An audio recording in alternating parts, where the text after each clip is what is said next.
you can even watch back. Giving players all the props or put them on blast. We don't give no hot takes, only talk facts. We're giving all our devotion, riding high on this wave of emotion. Going all out, yeah, cause this is our time. No, ain't no stopping us till we reach the finish line. All in, we came here to win. We're gonna give everything.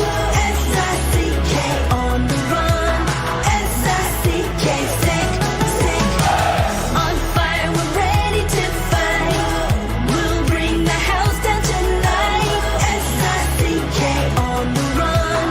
S-I-C-K, sick. Play it on the car ride, play it when you lounge. X and O, you know that we can hold it down. Shout out to my man Sammy, got it off the ground. And to all the listeners tuned in right now, got debates, analysis, and speculation. This is sports talk for the new generation. You know where to find us, got a reputation. Sick podcast, your #1 sports destination. Giving all our devotion, riding high on this wave of emotion. Going all out, yeah, cause this is our time. No, ain't no stopping us till we reach the finish line. All in, we came here to win. We're gonna give everything. S-I-C-K on the run. S-I-C-K, sick. On fire, we're ready to fight. We'll bring the house down tonight. S-I-C-K on the run. S-I-C-K, sick. S-I-C-K is the sickest podcast. Tune in for the audio, or you can even watch back. Giving players all the props or put them on blast. We don't give no hot takes, only talk back. S-I-C-K, S-I-C-K, S-I-C-K, S-I-C-K, S-I-C-K, S-I-C-K, S-I-C-K. All in, we came here to win. We're gonna give everything. S-I-C-K on the run. S-I-C-K, sick. S-I-C-K, it's the sickest podcast. Tune in for the audio, or you can even watch back. Giving players all the props or put them on blast. We don't give no hot takes, only talk facts. We're giving all our devotion, riding high on this wave of emotion.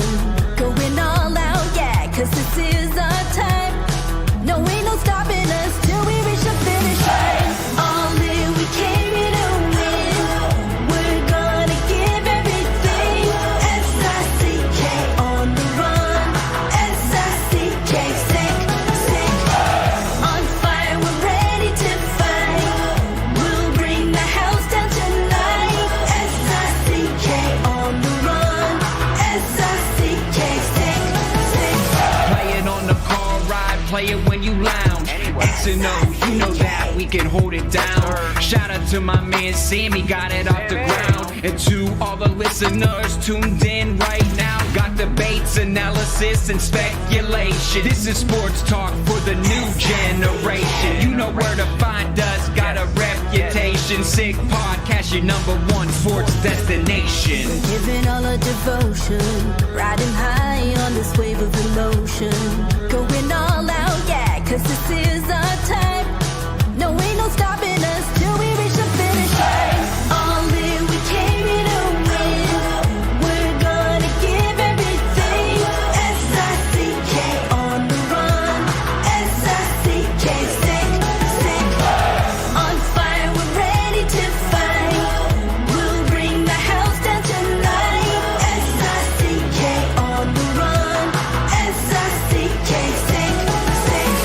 S-I-C-K, it's the sickest podcast. Tune in for the audio, or you can even watch back. Giving players all the props or put them on blast. We don't give no hot takes, only talk back. S-I-C-K, S-I-C-K, S-I-C-K, S-I-C-K, S-I-C-K.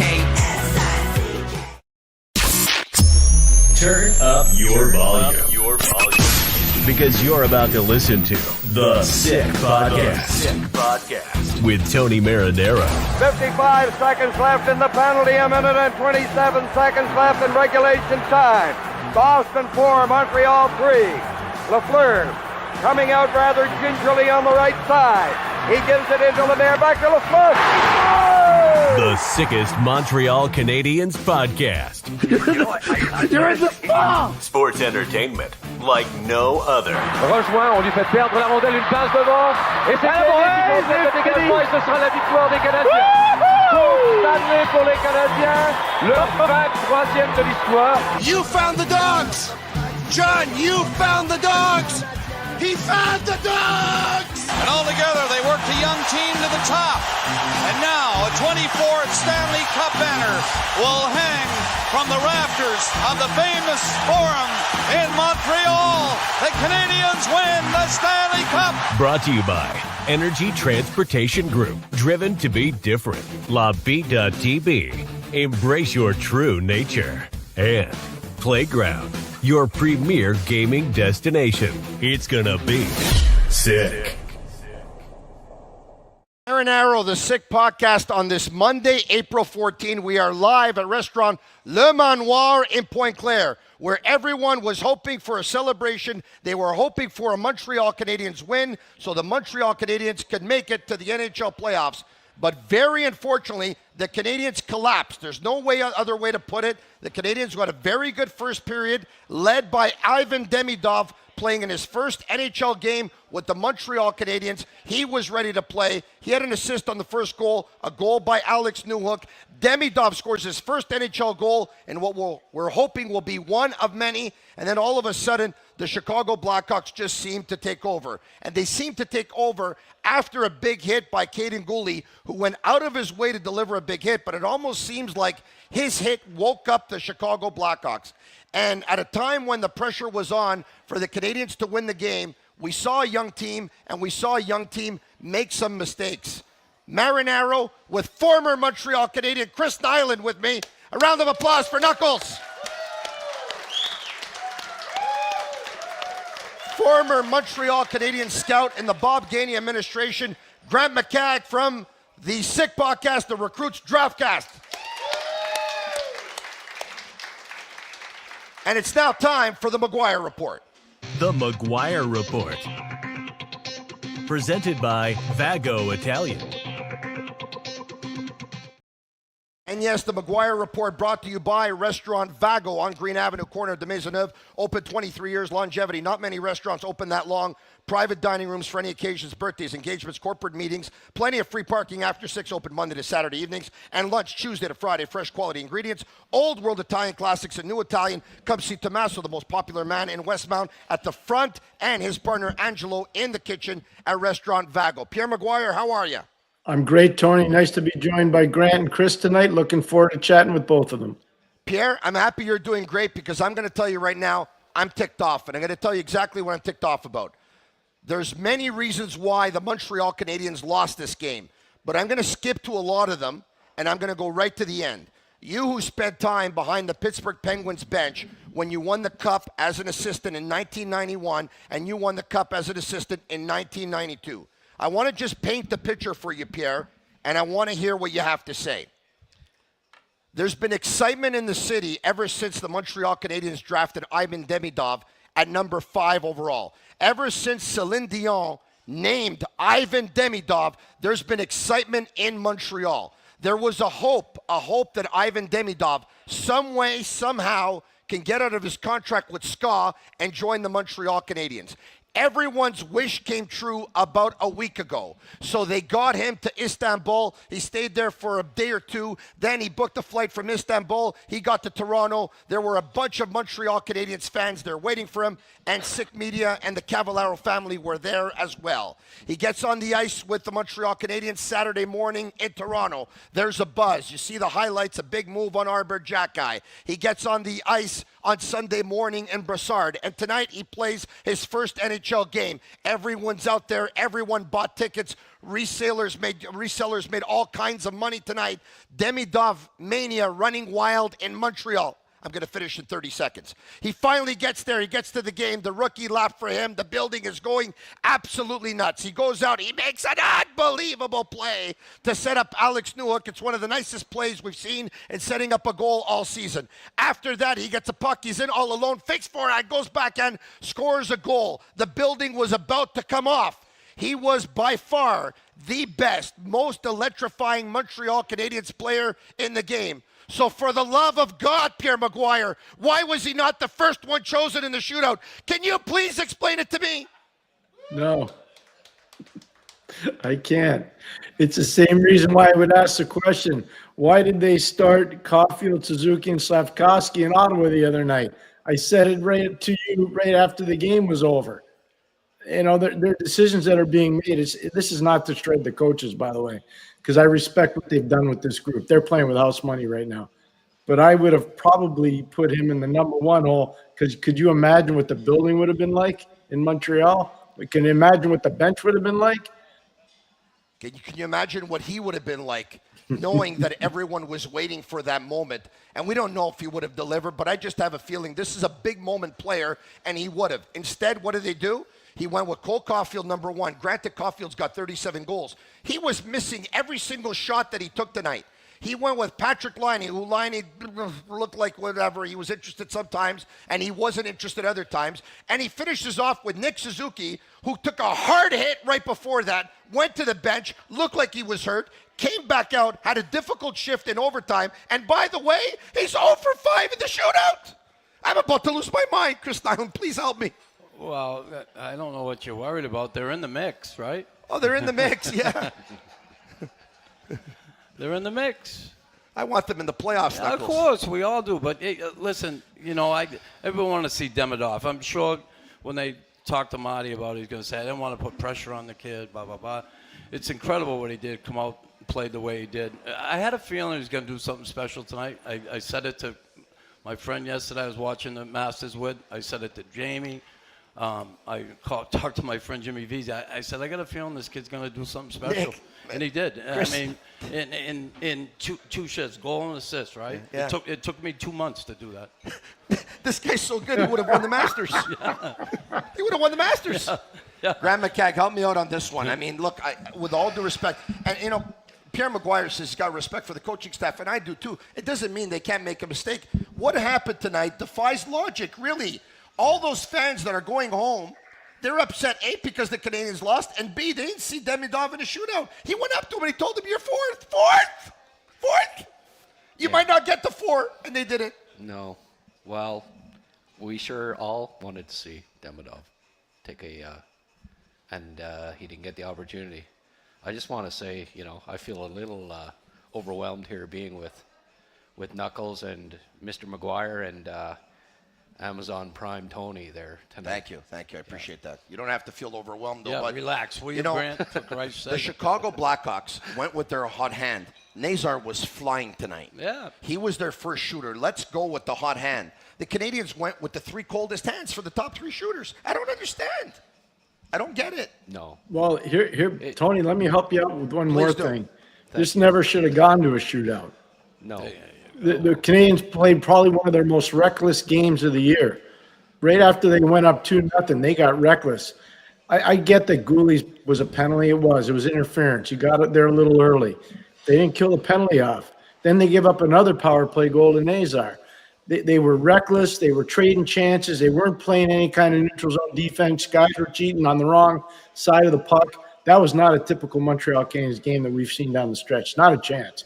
They were playing too loose, and they know it, and they got burned by it. Well, you know, some of their success came from in that winning streak. Earlier they were playing a hybrid system in their own end. They went to man-on-man. So now you got defensemen following forwards up to the blue line, okay? And what happens there a lot of times, and some of the younger guys, and number 20 is one of them, they get lost in coverage. They get confused in that man-on-man. And another thing man-on-man really hurts this team is they take penalties, because a lot of times guys that get over anxious when they're trying to defend, they lose someone, they end up behind them, they're looking at his numbers, they're hooking them, they're grabbing them.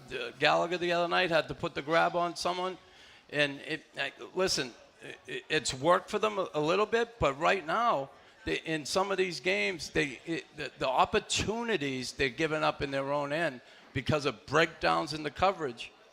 And listen, they're a young team. They have certainly some guys who've been here for a while. I get it. You should have that defensive system down by now. But, boy, sometimes they get lost, and it really hurts them. Grant, Pierre's right. I mean, we saw a team. We know they're a young team, and we know the future is bright for the Montreal Canadiens. Yeah. We were all anxious to see how they were going to handle this situation tonight. And they handled it the way a young team would, with some nervousness, some anxiousness. They probably said, you know what, everyone's expecting the big party in Montreal, especially all the guys down at Le Manoir in Pointe Claire. Let's try and give them the party. They thought because the Chicago Blackhawks are one of the worst teams in the National Hockey League, statistically speaking, that if they played a wide open game with Chicago, like Pierre said, and trade chances, I think they thought they were going to come out on top. They got burned tonight. Well, I had the feeling when Demidov scored the goal to make it 2-0 that, okay, he's saying, okay, guys, next, like, your move, you know. I got you that early lead for once, for the first time in it seems like forever. You know, the crowd's going crazy. I thought they were going to roll to victory, and it just, you know, they were flat, and it surprises me. I guess they're feeling the pressure, and like you say, they're a young team, and it was disappointing because it was just like I was there. I was there for the first 2 periods, and I came for this, and it was electrifying. I mean, you know, like, let's look at the positive at least of this. Demidov, it was just, I've never heard such a loud ovation for an assist in my life when he got that assist to start. It was like, it was pandemonium. Then he scored the goal, and then you saw him on the bench. Did you see him mouthing holy? Holy F right after the ovation that he got for the assist on the first goal. Yeah. Mike Kelly, if I can, Grant. Mike Kelly of the NHL Network and Sport Logique put out some stats. If we can take a look at them, if we can bring them up. Shane Gaumont on Master Control. Thank you if you can do that.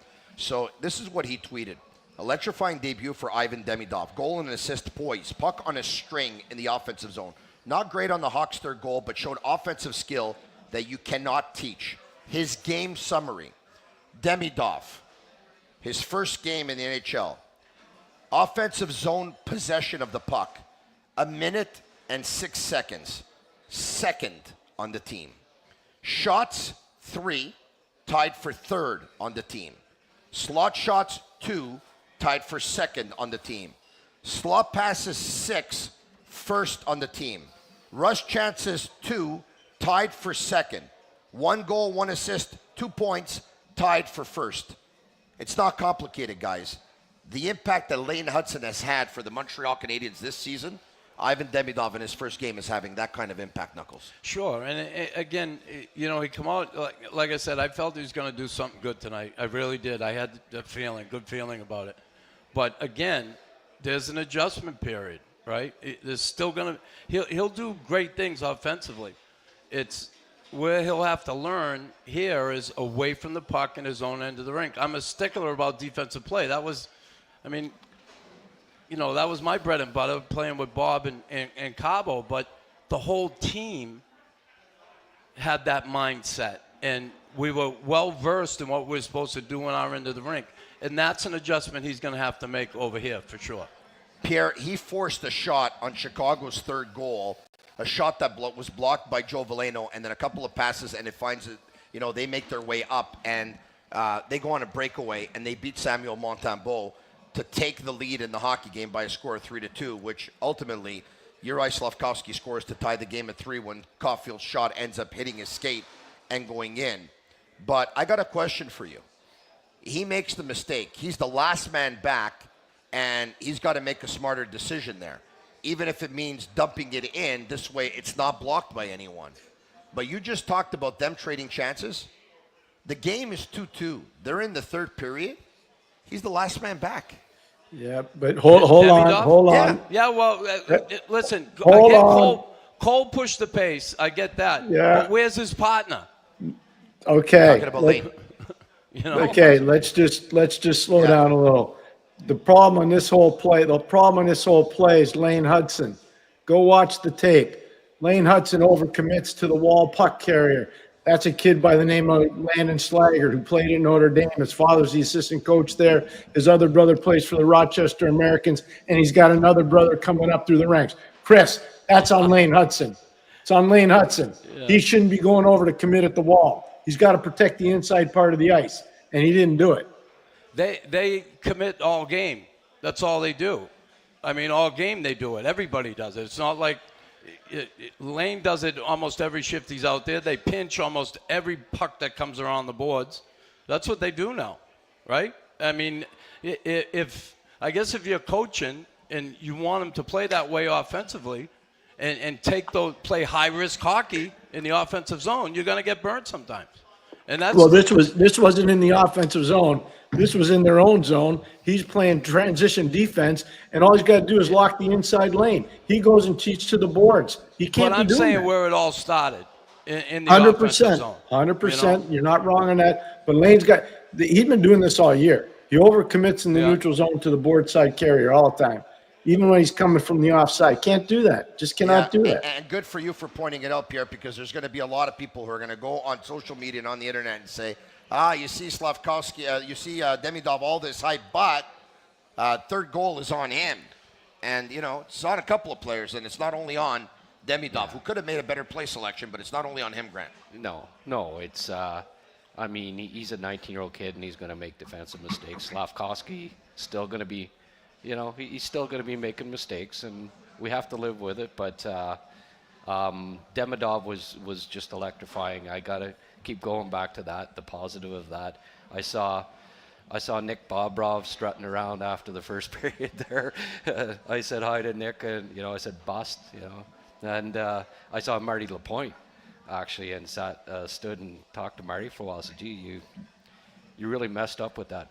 How do you think the general manager of the Chicago Blackhawks felt watching that game, knowing that he could have had Demidov at 2? But yeah, you know what though, Tony? To be fair, Levshunov's pretty damn good. Yeah, I'll tell you right now, he's pretty damn good. He's going to be a big time player in this league. He had a hell of a night tonight. He was really good. He's not offensive. No. Chris Nilan just made a really good point, by the way. Tell me how many times Bob Gainey scored more than 20 goals in his career. Not very many. But I'll tell you one thing. He was a hell of a player. Ask Chris. He made a big difference. You don't have to have all these fancy goal scorers to win. Chris knows what I'm talking about, too. But, Pierre, I want to get back to Demidov for a second because Grant talked about how exciting he was. I mean, the last time the Montreal Canadiens had a forward that made me feel the way Demidov made me feel tonight, I think was Kovalev. Yeah. When he picked up the 35 goals and the 84 points. It had that kind of feeling. Anyone who goes on social media tonight and closes their eyes to Demidov's assist and closes their eyes to Demidov's goal, and the first thing that they want to point out is could have made a better play selection, and look at the back check. That's unfortunate. I think that's what bad taste, I think, right? I just, I want to get back to what I was talking to Marty, and and he said he fell in our laps, He was ecstatic about the first period of Demidov, and he kept it going in the second. He was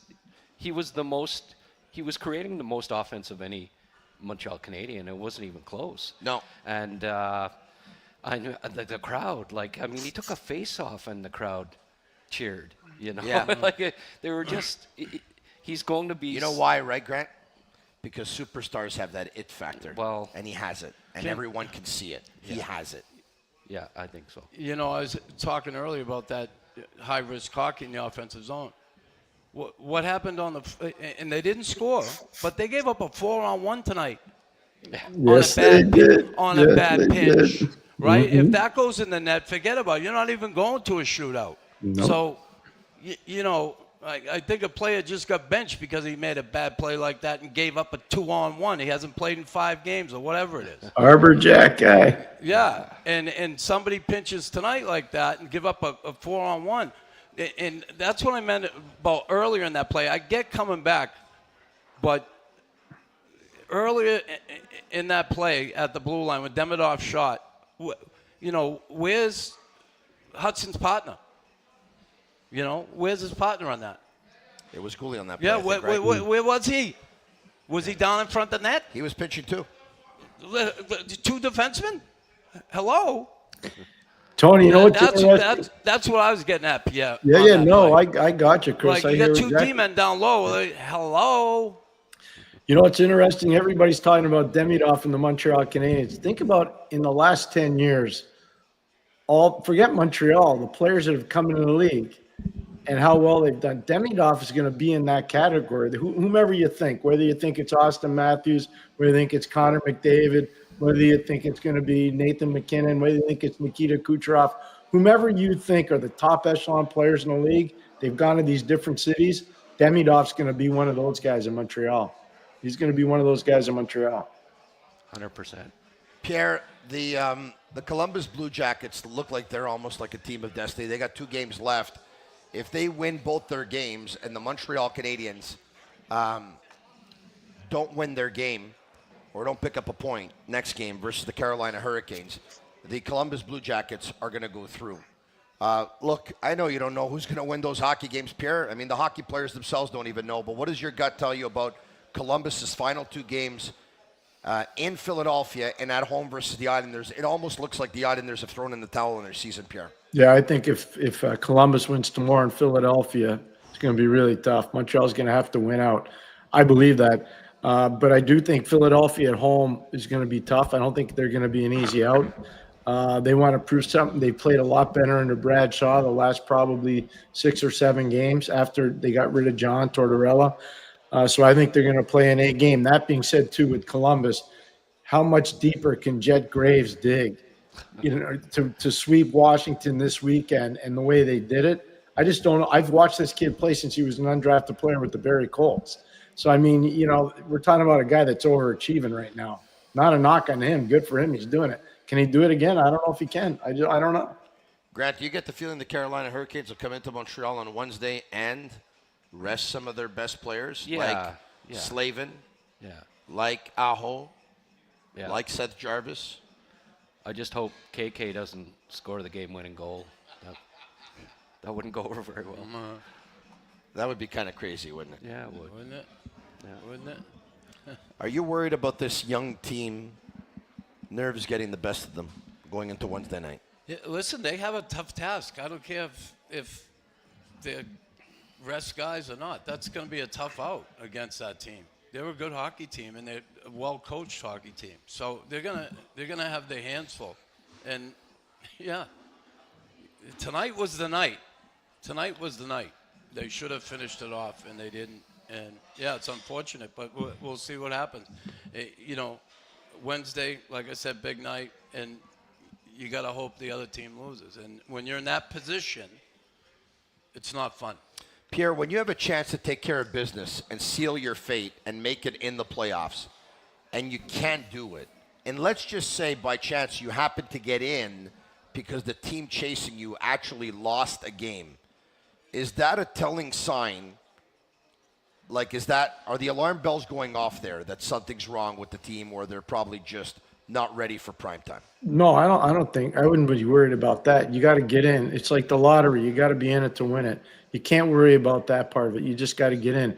Then once you get in, you got to refine your game, and you better hit the ground running for game one, whomever you're playing. Probably Washington, but you never know. I would say yes, Washington. But, to me, the biggest thing with this team right now is don't panic. Come ready to play against Carolina. And one thing I'll tell you, Carolina is going to give you an A game because their second period against Toronto the other day stunk. And there's no way Brind'Amour's putting up with that. They got to play their last game of the season in Ottawa. They're going to bring a game to be ready for the playoffs. They will. They'll bring a game Wednesday, so you better be ready for it. I'm just telling you. I'd like to get the attention of everyone here at the Manoir Restaurant in Point Claire and those watching, of course, on YouTube Live, Facebook Live, and Twitter Live. About 10 years ago, I was working English radio, and the Montreal Canadiens were practicing in Brassard. And Nux, I was there, you were there, and Brian Wild was there, and I have the video to show you, as a matter of fact. And this young man over here, Giordano Aldo Giampaolo is his name. Actually, it was about 8 years ago, if memory serves me well. He was 6 years old at the time. Today, I think he's 14. Is that correct? He had come to see me. He had been operated. He had heart surgery 2 years prior to that at age 4. And this is now the second time that I see him. And there you have it. 8 years later, Giordano Aldo Giampaolo, Montreal Canadiens fan, here with us, Giordano. watching the Sick Podcast. We'll get him on a little bit later. He'll have a chance to say a comment or two on the Montreal Canadiens as we will take questions. Your opportunity to ask Pierre, ask Knuckles, and ask Grant McCagg. If we can, let's bring up the lineup for tonight's game for the Montreal Canadiens. Shane Gaumont and Master Control, if you can do the honors, please. And there you have it. Suzuki centering Slafkovsky on his right and Caulfield on his left. Dvorak with Gallagher and Anderson. Newhook with Demidov and Armia. Evans with Kapanen and Laine.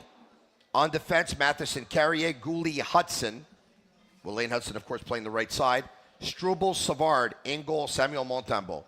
Nux, we found out earlier this morning that Demidov was going to be on the line with Newhook and Armia. Mm-hmm. We thought that he was either going to be on a line with Newhook and Laine, or he was going to be on line with Evans and Armia. As it turns out, he was on the line with one and on the line with the other. Your thoughts on the line? Yeah, I didn't have a problem. You know what I was hoping? I was hoping to see them maybe have a talk with Slav and say, hey, we want to go with this kid and see what he can do with the two top players. Yeah. That's what I was hoping. Wow. Yeah, I really was. And you know, I just was. I'd like to see him with Nick and Cole and just see what he can do for a couple games. And if you go back with him, and again, I love Slav, the progress he's made and all that stuff. But boy, there's games out there that his feet just do not move. He got one hand on his stick. He's looking around. It's like la-di-da. I love the kid. I want to see him improve. But, you know, there's some games, man, it's like he has the piano on his back.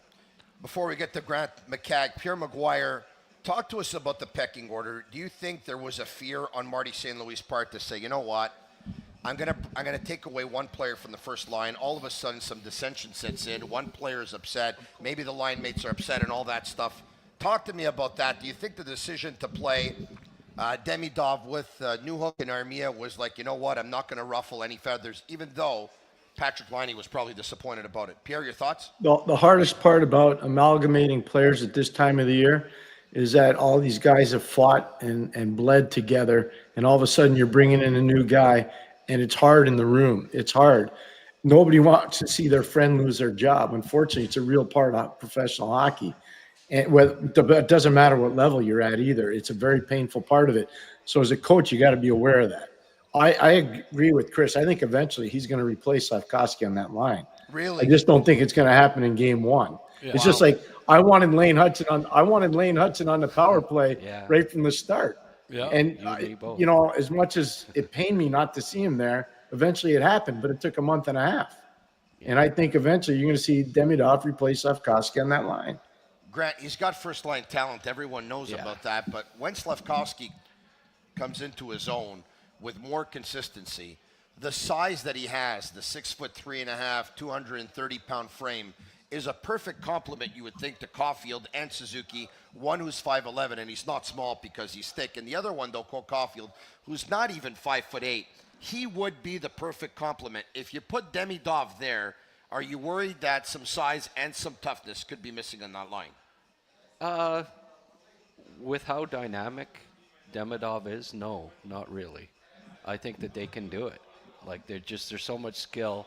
The way the number one line in Tampa is missing size with Kucherov, Point, and Gensel, but they're all so good. Right. So they get on pucks, right? Yeah. They're able to get in and get on pucks. Slav is great if he can do that. He's got to be the first guy in there to, dislodge the defenseman from the puck, get control of the puck, hang on to the puck, use his body to protect the puck and get the puck to those guys. You see it now and again, but if he is not skating, and you can see it in the warm-up if you're at the game, and if you see it the first couple shifts, you're going, okay, it's going to be a long night for him.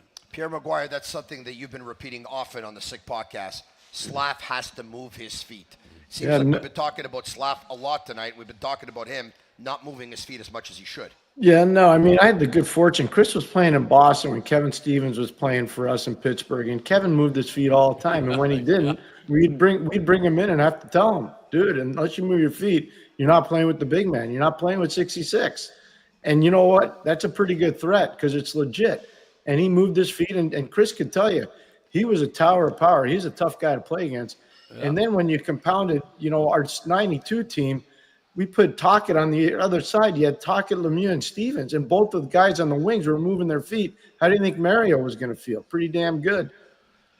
I think, when they're that young, big guys, they're inconsistent. They don't always move their feet, and it takes, you got to keep building your stamina and keep getting stronger and getting more fit, I think. And it'll come with time with Slav, but I agree completely with you guys that he doesn't always move his feet, and it's inconsistency. I also think that when you're that big, unless you're a phenom and a generational talent, with all due respect to Slav, he isn't yet. We hope he will be one day, but I have my doubts, but he can still be a very, very good NHLer. Unless you're that kind of player,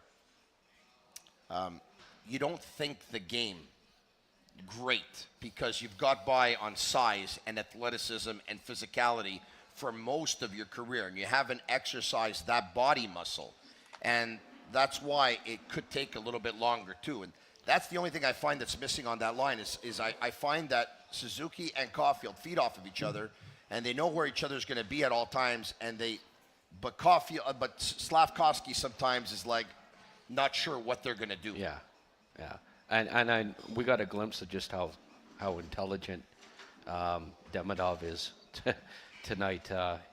Man, he created more than anybody on the Canadiens by far. Being at the game, it just amazed me. Just he sees the ice so well. Made the nicest passes, created the most. If I had a beef, it was a couple of times when he got the pucks over.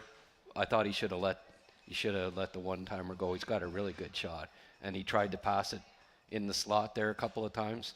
And you see it with the young players, like you see it with Slav a lot, right? Where you defer, you're the new guy, the young guy, and you pass it off instead of utilizing that good shot, and that'll come. Demidov has a great shot too, and I think he's destined for the first line. As much as I love Slav and backed him all these years and stuff, I think that ultimately it might actually be Demidov and Slavkovsky and Suzuki someday. Well, it's not the end of the world. No. Let's think about it.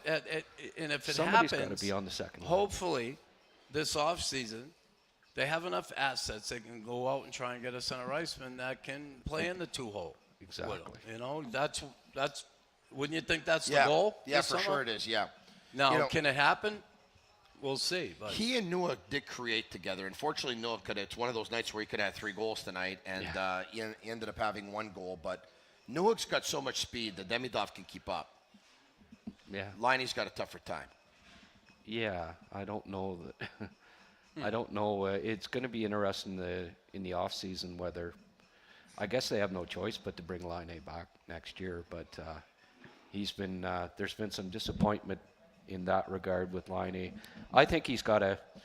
I mean, you got to give him some leeway with the year off, and you hope that he comes back. I think in a little better shape next year, and has a little more jump in his game, because I mean, there's a lot of talent there. It just we haven't seen enough of it 5-on-5 this season. He's got to be better 5-on-5. Pierre, you talked about the fact that Chicago scored a couple of power play goals. The Canadiens only got 1 power play goal tonight. They went 1 for 4. Their power plays let them down in the last couple of months, Pierre, and even the staff is talking about it. This power play needs to be better if they want to make the playoffs, and then once in the playoffs to actually do well in the first round. It's not good enough, Pierre, from an execution standpoint. It's just too slow. Puck movement's way too slow. It's too predictable. They're all gearing up to take away Laine's shot. Hudson's shot's not good enough yet from the point, so that's really not a threat. So watch the top guy in the penalty kill, and Chris knows because he was a penalty killer. He backs way off. They're not afraid. They're saying to Hudson, "Go ahead, beat us with your shot. Try it." He's not going to do it because he just doesn't have it yet. So what they're doing is they're just collapsing back. They're taking away Laine as an asset, and that takes away Suzuki's ability to make that seam pass over to Laine. I'm still shocked they haven't put Cole Caulfield in the bumper. I would put him there That would break a lot down against the penalty killers. And then Slavkovsky's presence would make a difference in the slot. But they haven't done it yet. I'm a little surprised by that. Nux, once they took away Liney's shot, it looked like Liney had no idea what to do and where to go on the power play thereafter. Well, 5-on-5, that happens too, right? Away from the puck. Yeah. He's not the best player away from the puck. And as far as me killing penalties, Pierre, I was in the goddamn box all the time. What are you talking about? Don't worry, I watched. No. The Sick Podcast is brought to you by Betway. Our partner, Betway, is giving you, Nux, the chance to win an Arsenal jersey signed by the team. I think Nux can appreciate that because he was in England a couple of weeks ago and he actually watched a Liverpool game. If you want to enter the contest to win this Arsenal jersey signed by the team, click on the link in the description and follow Betway Canada on Instagram. You have until April 21st, and the winner will be selected on April 22nd. Remember, you need to be 18 years of age and older to participate, and this only available to the people outside of Ontario. Speaking of Betway, go all the way with Betway and get a free bet up to $200. If your first bet loses, scan the QR code on the screen or click on the link in the details section to create an account, redeem your welcome offer. Offer is only available for new customers. Terms and conditions apply. Offer not available in Ontario. Must be 18 years of age and older. And please, please play responsibly. A round of applause for everyone who's still here with us at Le Manoir in Pointe-Claire because unfortunately everyone was expecting a party and there was no party tonight. So a lot of people left us. So special thanks to everyone sticking around, one of which is Giordano Aldo Giampaolo. Why don't you come on down? Do we have a headset for him by any chance? Do we? Yours? Why don't you come in here? Huh? Bring it to him. All right. Just don't trip over any of the wiring here. Let's bring him on. Giordano, how are you? Very, very good. Just speak a little bit louder. And do you have a question for Knuckles? Or Grant McCagg, or Pierre McGuire who's listening to you right now? Chris, how did it feel winning a Stanley Cup? How did it feel winning a Stanley Cup? It was awesome. I got to tell you, that's why we play, and to do it, you know, to be with a group of guys for quite a few years and finally achieve that goal, and you achieve it together as a group at the end, there's no better feeling, and yeah, it's exciting as all hell. That's a great question. I'm so happy Knuckles and I had a chance to experience it together when I scored that game-winning goal. Yeah. Knuckles, that fourth goal to give the Canadiens a 4-1 lead back in 1986. But Grant, speaking of the Stanley Cup, what we saw tonight, although the final result disappointing, Nick Suzuki, 25 years old, and then under 25, Caden Gooley, Lane Hudson, Cole Caulfield, Uri Slavkovsky, Ivan Demidov. Jacob Fowler picked up his first pro win on the weekend with the Laval Rocket. There's good days ahead, Grant. Oh, big time. Ryan Bacher's back in the lineup tomorrow night, apparently. Yeah. No, they're or Wednesday night, I guess it is. Yeah. It's I love Montreal's under 26 core. I think it's at the top of the league. So, Pierre, Marc Bergevin was relieved of his duties on November 28, 2021, after the Canadiens got off to a record of 6 wins and 17 losses. Jeff Gordon was hired as Executive Vice President of Hockey Operations. A month and a half later, he hired General Manager Kent Hughes. They both decided to relieve Dominic Ducharme of his duties, and hired Marty St. Louis to be the interim head coach of the Montreal Canadiens. Many organizations go through an 8, 10, 12-year rebuild. The best ones are able to do it within 4 years.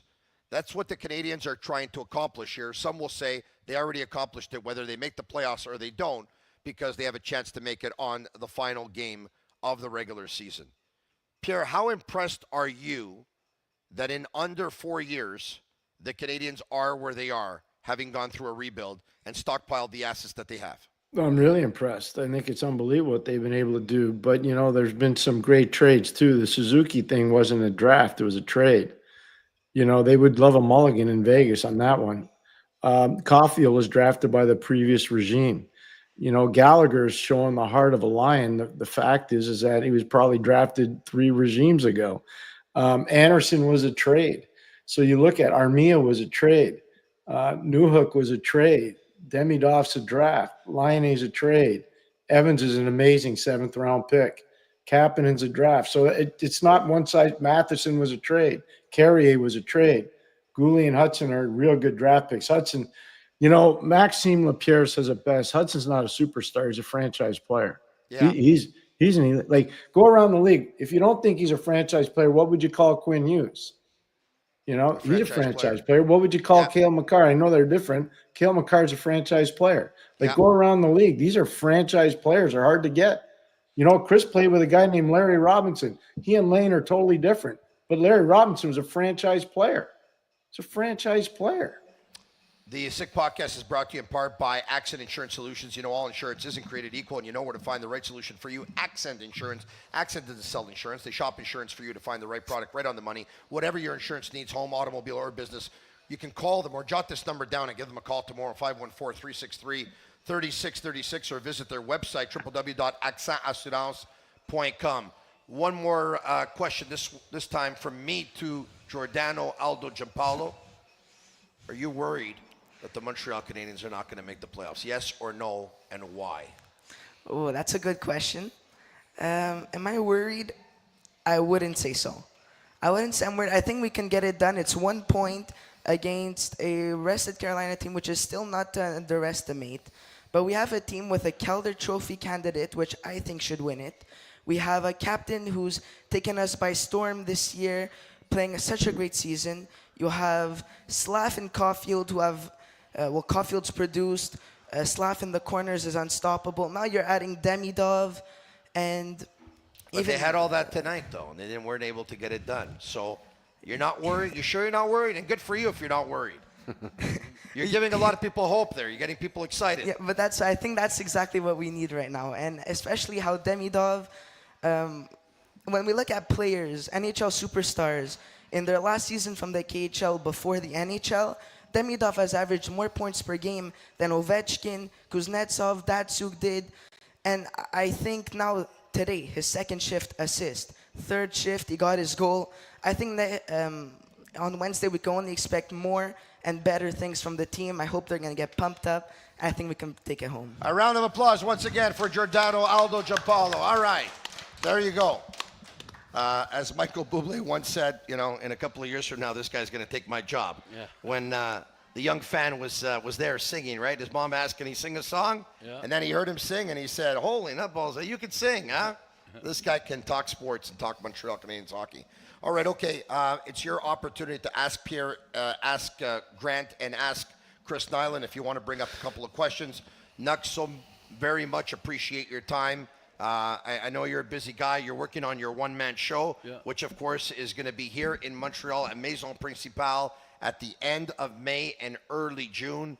I think a lot of people know it by now, but for those who don't know it, you're basically going to be recounting your entire life story from child to youth to the man you are now, and you're going to do that over 4 shows at Maison Principale. Yeah, I'm going to do it from the very beginning, from the 11 pounds of me that fell out of my mother. And from that point forward, right till I moved back here to Montreal in 2011.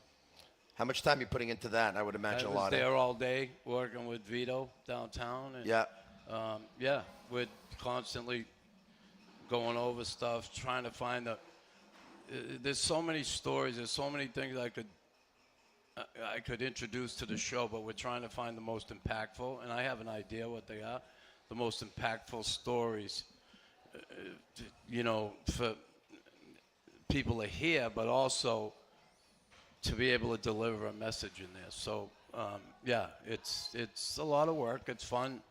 A little nervous about it. I think once I get going, I'll be fine. That first night. And once I get the first one under my belt, I'll be okay. But, it's nerve-wracking speaking for 90 minutes in front of 300 people bearing your soul. And some of those proceeds, of course, are going to go towards mental health initiatives, which is amazing. Lorenzetti Mental Health Foundation. The tickets are already on sale, and once again, there's 4 shows, so get your tickets. It's Chris Nilan's one-man show at the end of May and early June. A shout out to Playground. If you're looking for the ultimate entertainment destination, Playground is your ticket for non-stop thrills. Experience heart-pumping gaming action and world-class poker experience. Playground is a 2025 winner of Fan Choice Best Poker Room at the Global Poker Awards. Indulge your taste buds at their incredible restaurants, then let loose with live music and electrifying DJs. Enjoy unmatched customer service just minutes from downtown Montreal, right across the Mercier Bridge. Why settle for ordinary when you can have extraordinary? Playground, it's all here. Visit playground.ca to discover more. We'll get to some of your questions. Shane Gaumont and Master Control, if you can bring them up. Some questions for Pierre McGuire, Chris Nilan, and Grant McCagg. Montreal Canadiens lose by a score of 4-3 in a shootout. DP sends over $6.99. The Habs are always stuck in their zone against any team with little offensive time. I think it's the system. What's your take on it? Nux? I just said my take, right? Down low. In their own, early in the year, they were playing that hybrid system. You know, if the puck went up to the point, everybody marked a man. Okay? Down low, they were playing zone. And then they switched it to man-on-man. So when you mark a guy, that's why you see defensemen up at the blue line, which I've never been on a team that did that. I know this is different hockey today, and maybe, especially with young kids who have a hard time grasping that defensive part of the game, he feels it's the best way to go with them. And like I say, there's times that execution is not there. Guys get lost in coverage, confused. I've seemed like I'm picking on Slav. Yeah. But he's not the only one. There's guys get lost in there and not sure where to go. And because I see Slav a couple times leave his man and just come back to the slot, which is okay. Yeah. But when you're not sure, you got to face the puck where the puck is. And he'd be facing his goalie, have his back to the puck carrier. So there's just little things. And I can see them because I played on a team that was just the best defensive team in the league in '86. You know, Tony, I just got to tell you one thing. Chris has also been around Jacques Lemaire. And anybody that knows Jacques Lemaire's practices knows, like, it's little things. It's stick position, it's body position, it's rotation, it's making the proper switch calls. And I couldn't agree with him more. They used to call it the dice. The in-zone coverage was 5 guys. It's like dice. 2 up high, 1 in the middle, 2 down low. Insulate and support. Teams don't teach that anymore. Why they don't, I have no idea. Yeah. They're going to say there's so many moving parts. There were moving parts too. Bobby Orr played in the league. You know, Paul Coffey played in the league. There were a lot of moving parts. Trust me. So I still think those old methods of playing in-zone coverage work. I think this team's pretty confused, though, right now. And they got to get something back in a hurry. They certainly are. Ivan Demidov after the game, I took some good things from the game, and he also talked about the fact of fans. He says, you know what, I love the city. I love the fans. How couldn't you? And I have a feeling, he says, I have a feeling that they love me. So so he's pretty happy. He's you know what had else? a smile on his face since he arrived at the airport in Toronto. I bet he loves his new coach. Yeah. Right? Compared to the old coach. Right? I would imagine that he would have loved to have his opportunity in the shootout. I don't know. Like, I never coached a day in my life. I can't believe Marty St. Louis didn't make it. I'm not going to sleep tonight. I can't believe Marty St. Louis. At home watching the game. That's why I stayed there so long, because I thought he was going to be in the shootout. I was going to listen to it, but I said, if they're going to put him in the shootout, I can't. I want to watch him score the goal. And then he didn't get the goal. I can't believe what happened tonight. I can't believe then after that first game. I can't believe this. They didn't put him in the shootout. I saw Liberace. I can't believe this. Could you imagine, like, you're playing soccer and you go to penalty kicks and you got 5 shooters, and you take your best shooter and you leave him for last, but you never get to him and he never ends up shooting? Or you end up putting him 6th? I don't understand the logic. I really don't get it. Tony, I just want to tell you one thing. More teams than not have created face-off protocol, so they decide which 3 guys, and they make sure whomever you put in 2, 1 or 2, whomever you do it, they better be your 2 best guys, because you might not get to 3. And at the beginning of it in 2006, trust me, I was doing all these games. Coaches weren't figuring it out, and they were leaving their best players in the 3-hole, and they weren't ever getting to the 3-hole. So then they said, you know what, we better come up with something. So a lot of teams created face-off protocol. Who are your best players? You figure it out. Analytics does play a role in that. There's no question. But get it. a lot of teams misappropriate their talent. They don't read the room properly. Marty St. Louis could probably justifying it by saying that per game he had his 2 top goal scorers shooting in the 1 and 2 hole. But I say to you, and yes, it's easy from here, from Le Manoir and Pointe Claire, but I say to you that they were cold tonight. They were not good players for the Montreal Canadiens tonight, and the hottest player was Ivan Demidov. And yeah, you can go with your goal scorers at one point, but at other occasions, you have to go with the hot hand. Yeah, they needed to do their KHL analytics there and realize that Demidov is really good in the shootout, and they should have used him. Just the momentum was behind them. So Yeah. I just really think the crowd would have been behind him. He was so pumped. He had already produced. I was disappointed Pierre, that they didn't use him. do you get the feeling that this team gave absolutely everything they had and more to try to get to this point, and Marty St. Louis squeezed the orange and squeezed the orange and squeezed the orange, and several of these players on this team, if not many of them, there's very little juice left in that orange. Do you get that feeling? Or if they make it, can they somehow find the energy that we haven't seen in the last couple of weeks? It depends on when they'd start their first round playoffs. I'm not kidding you. Chris knows when it's a tight turnaround, it's hard. It's really hard. So, and they're going to have to game plan. Whomever they play, and it's probably going to be Washington. They're going to have to be structurally aware, because if not, they're going to get wiped out. There's talk that it would be Sunday or Monday, Pierre. Yeah, It's so still that's a unofficial, of little more course. time. That gives them enough time to get the juice back. I would agree with that. There'll be some euphoria around the city too, and Chris can speak to that from '86. When the city's going the way it is, it helps the players. Yeah, for sure. There'll be a buzz. They'll have the flags on the cars. It's a great feeling. There's just a great feeling in this city when they're in the playoffs. That's great. And the players, I'm sure, will feel that. Listen, what were we talking about earlier? Now, experience-wise, playoffs, not many guys have it, right? Here, there's all the guys under 25. Yeah. I'm like, I hear them say, oh, back-to-back. Back-to-back my ass. Play hockey. Stop making excuses. And they're young guys. They're fit. I mean, come on. They get treated like Clydesdales. They get their fur washed every day. They get their meals. They're on the nicest planes. And I think that's great. But come on. Like, it's not like they're taking commercial flights or they're on a bus or they're on the train like the other guys were playing 80 games a year. We didn't hear it before. These guys got it made that way, and I get it. But they're all fit. They're in way better shape than we were, especially coming into training camp. But the all game the is stuff so they fast, do. though, today. Yeah, it's fast, so what? It's fast. Whoa, they're tired because it's fast? It was fast then, too. Not this fast for certain reasons.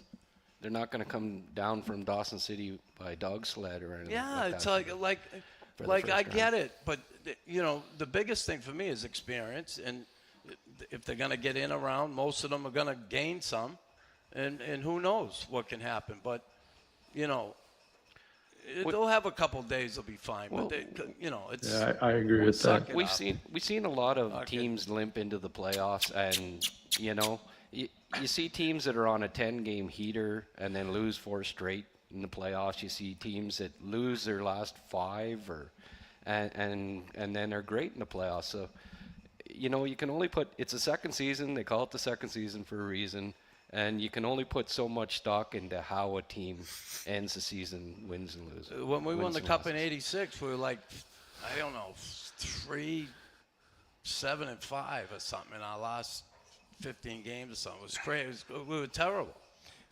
Guys, this just in. Stu Cowan tweeted it because, of course, he attended Marty St. Louis' press conference at the end of the game. Oh, man, we're going to have a lot of opinions and a lot of reaction on this one.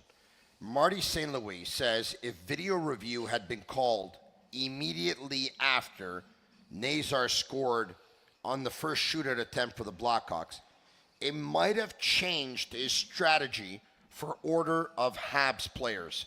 Somehow refs allow Patrick Laine to shoot after ruling on ice was Frank Nazar didn't score. I'm sorry, Pierre McGuire.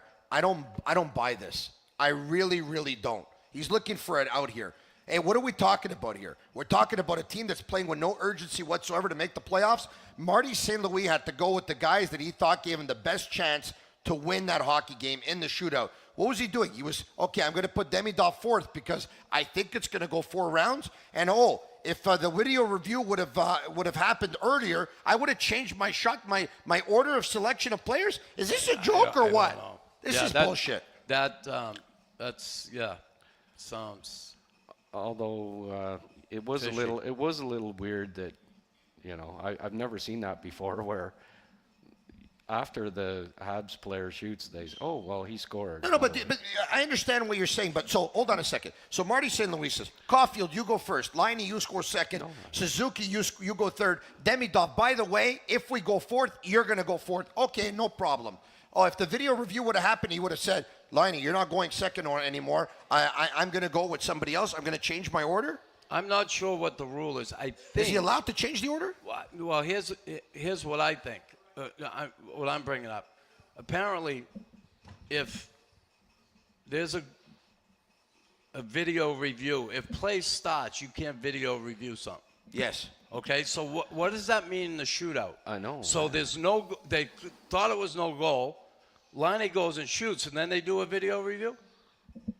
Wasn't that the way it went? We've seen goals scored in overtime where somebody scores, and then the play continues and goes on. Yeah. And then 2 minutes later, they go back, they review it, a goal was scored, and boom, you just won the hockey game. Yeah, but like for me, a good goal is a good goal. I heard it tonight. Someone was on and said the rule was that if the play starts and gets going again, you can't go back and video review it.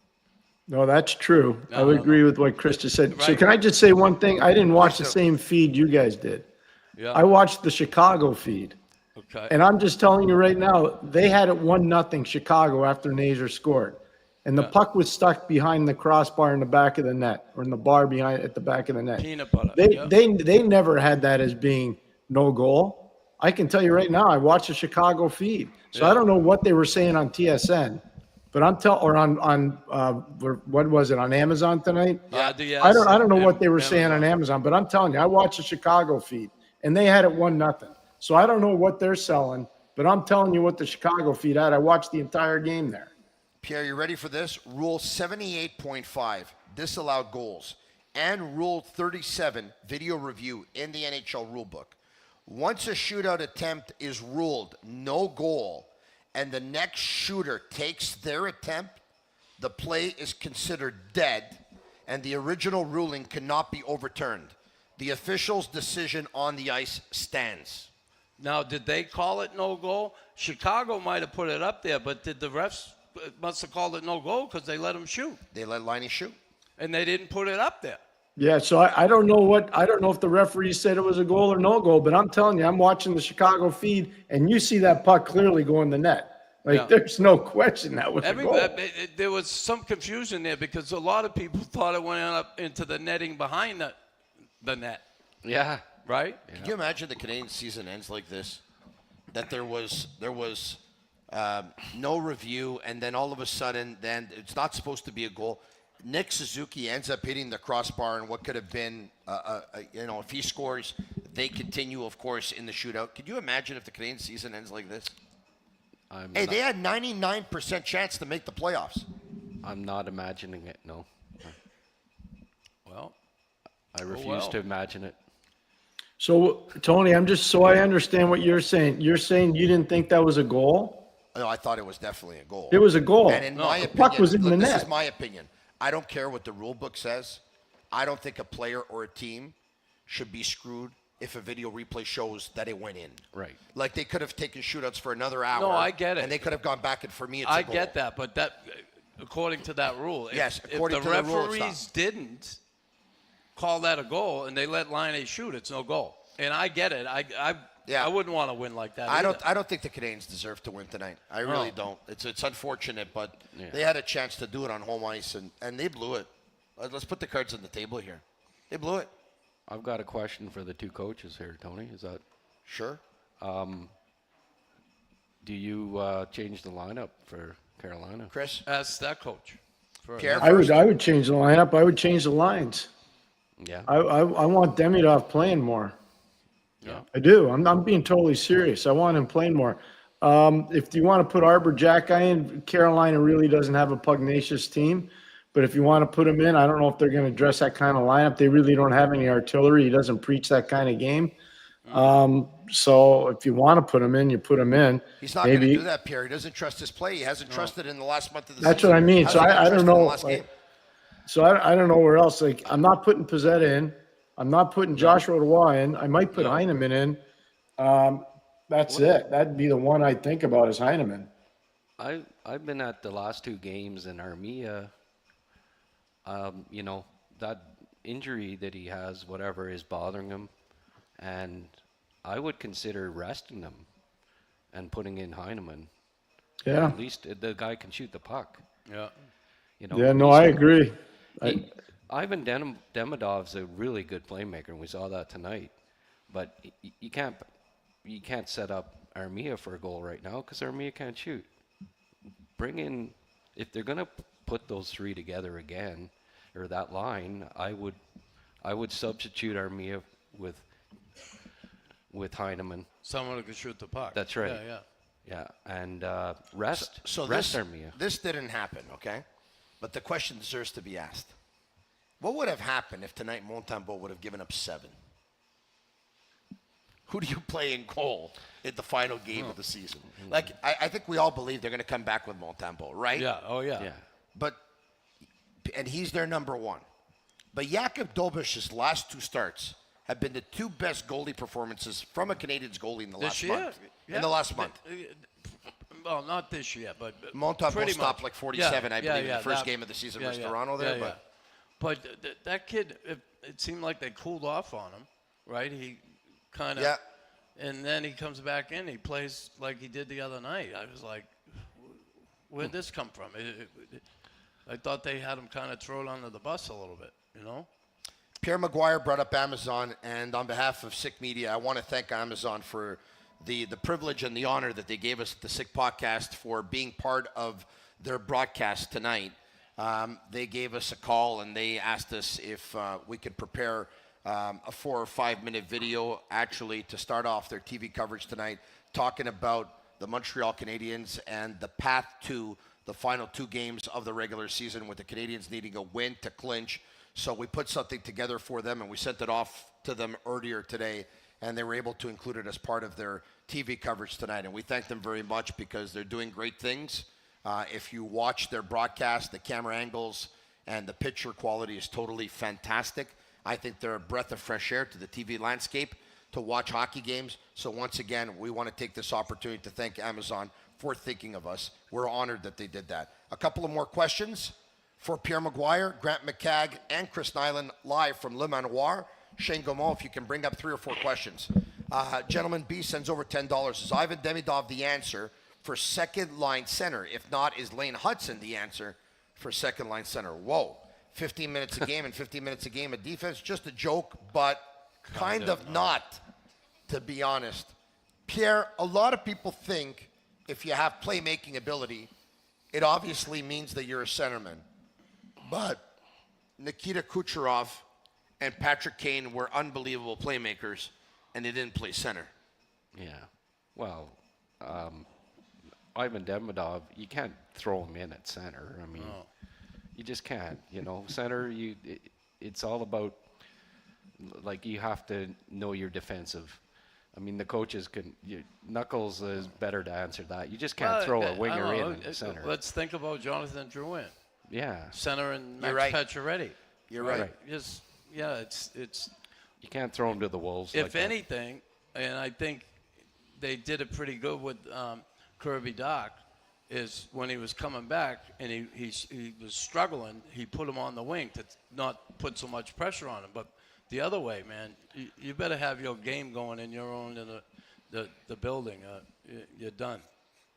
We're going to 5 more minutes to the show, and we'll wrap it up at around 11:15 p.m. Eastern. I want to thank everyone for watching on YouTube Live, Facebook Live, and Twitter Live. If we can get to 3 or 4 more questions tonight. Here we have one. Shane, thank you for doing so. The Sick Podcast is brought to you in part by Energy Transportation Group, a leading full-service logistics provider serving all of North America. Driven to be different. They're a top fleet employer in Canada. Dan sends over $5. Marty St. Louis was a good Pee Wee coach. 93 wasn't a first three shooter. The whole team sucked. I hope Columbus gets in, and I haven't missed a game in 22 years. Wow. A very upset Dan who just sent over that message. Book him, Dano. Dan is upset, guys. All right, okay. Not so sure that was a question, more of just a little bit of frustration. Dan's opportunity to vent. Other questions? Andrew, how long will it take before we see Demidov on the first wave of the power play? Next game is go big or go home. Pierre McGuire? I think there's a real good chance you're going to see him playing on the first line. I think there's a real good chance you're going to see him on the first power play. So you think Marty St. Louis will put him with Suzuki and Caulfield? You want to be in the playoffs or not? It's pretty simple. It's a pretty simple thing. If Columbus wins tomorrow night, I was going to say if Columbus wins tomorrow night, you're up against it. You better put your best lineup on the ice and give your team the best chance to win.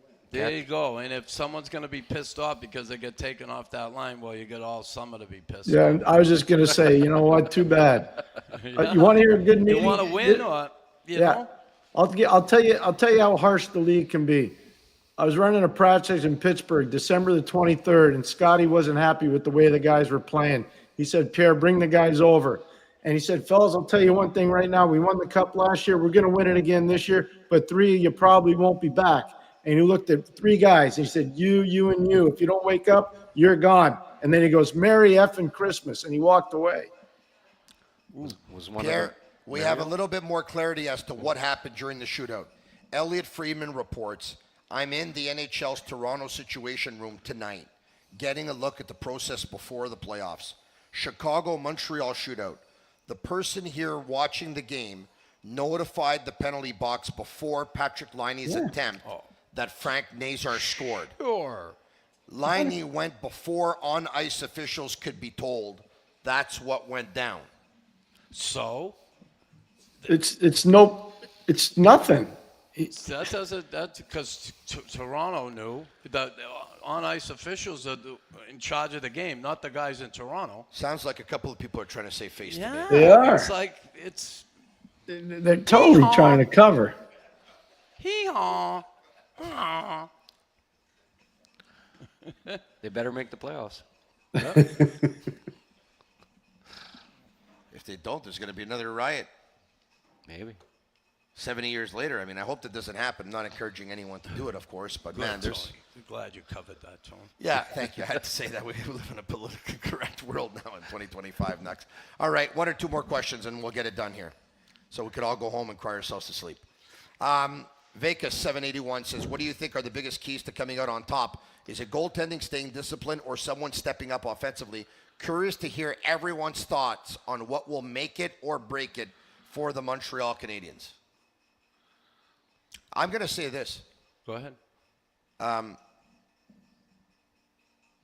The answer is obviously a little bit of everything. You're going to need offense. Of course. You need, obviously. You need everything. But they're going to have to play better defensive hockey. They it. really are, because if you're going to give up 4 goals a game, you're going to need 5 to win or 4 to get a point. They'll score. If they play well defensively, they'll get their opportunities. They will. But they, especially in their own end of the rink, and that high-risk hockey, listen, I get it. You want to pinch, you better have someone covering for you, and your partner better not be pinching at the same time. By the way, like crazy. Is it me, or did it look like Connor Bedard had the puck the entire overtime?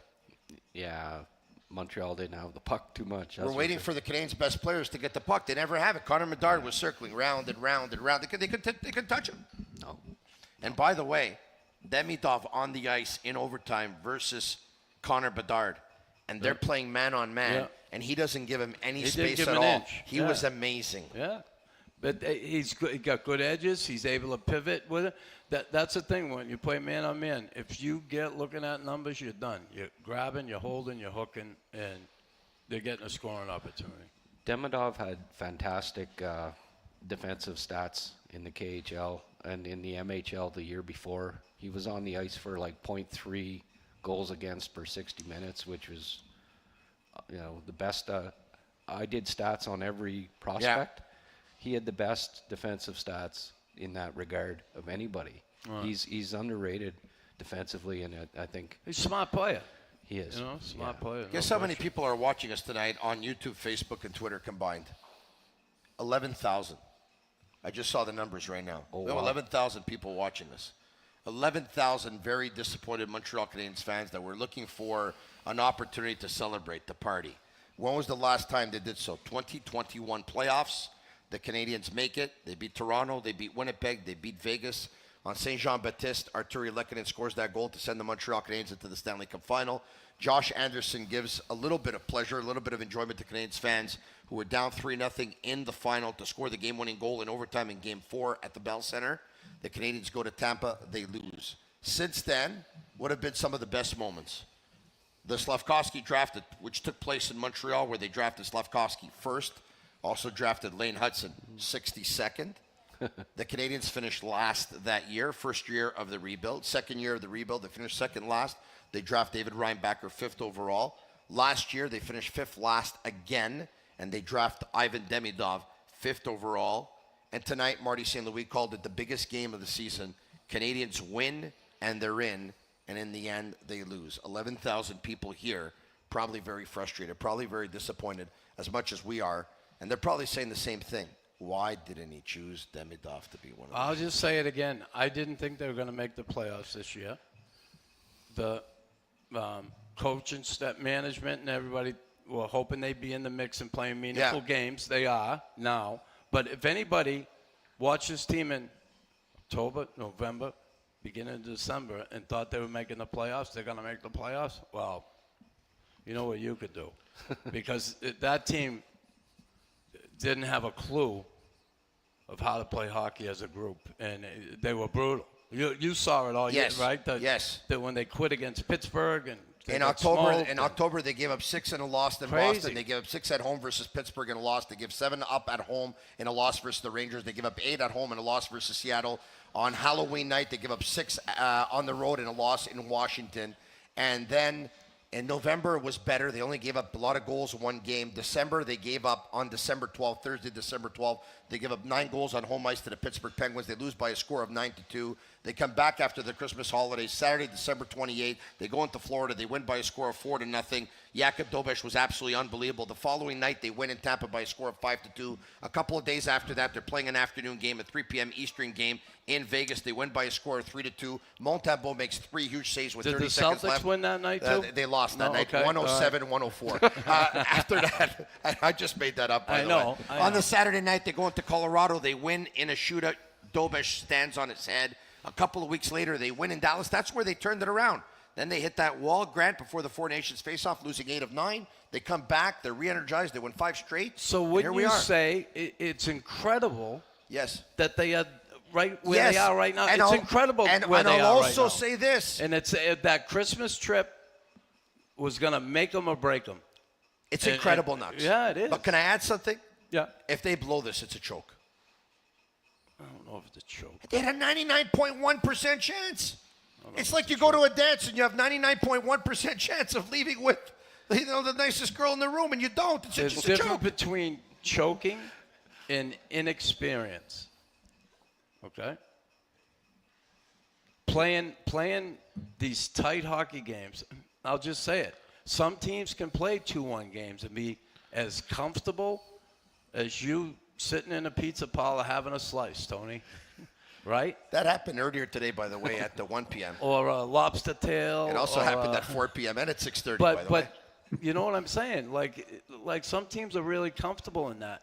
And young teams, when they're in those tight, close hockey games, there is not much room for error. And good teams are able to play good, sound hockey in those games and defend those leads, be able to handle it when it's 2-1 and not cough up that goal and then all of a sudden give up the next one, and you're going, what happened? And here we are. Pierre, any chance the Canadiens can bring in Scotty Bowman on Wednesday? He's ready. He's going to be on our podcast Thursday. He's ready. Oh, really? That's awesome stuff. Kenny Holland's going to be on Friday, and Scotty's going to be on Thursday. Oh, that's a Hockey Hall of Fame podcast crew right there.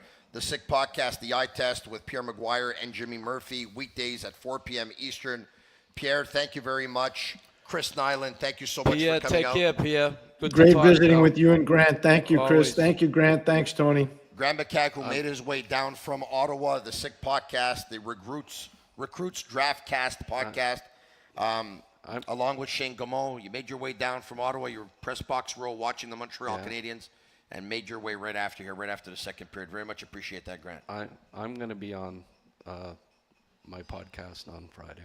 Fantastic. At what time? I'm the special guest. Not quite Scotty Bowman. But Demidov, can't get Demidov on Friday, Grant? No, we tried. All right. Danny wouldn't cooperate. We, look, tonight was the biggest game of the year. Unfortunately, they didn't win. But just close your eyes for a second and imagine what this city's going to be like on Wednesday. There are going to be a lot of very excited, nervous people on Wednesday. And hopefully the players won't be very nervous. Yeah, it's going to come down to that one game. Again, I guess they're hoping Columbus loses and they can maybe go in backwards, and it's not such a big game. But boy, they win. Michkov, Wink, wink. I know the Canadiens didn't draft you, and I know they didn't want you. But if you could just forget about that and score a hat trick tomorrow night, we would be very grateful. Could you imagine? Could you just imagine if Kachuk was here on this team? Could you imagine? Yeah. They wouldn't have Slavkovsky and Demidov if Kachuk was on the team. Yeah, that's true. Got to look at it that way. Yeah. So you would have rather have Kachuk over Kotkaniemi, huh? No. Oh, yeah. Remember that lady at the draft? She was right. She was right. The lady Everybody's was saying that lady. He scored like a few goals here and there. And everybody's saying, "Remember that lady?" Oh, that lady was right. She wanted Zadina, though. She almost had a heart Yeah, she attack. probably wanted Whatever. Zadina, yeah. She didn't want him. I know that. Chris Nilan, Grant McCagg, Pierre McGuire, thank you very much. To the great people here at Le Manoir, Pointe Claire, thank you very much for having us. We hope that we can be back. And to everyone who joined us tonight, came here and had supper to support us at the Sick Podcast, it means the world to us. Thank you very much. And to Giordano Aldo Giampaolo, who was one of the first ones here, and he's still here from start to finish.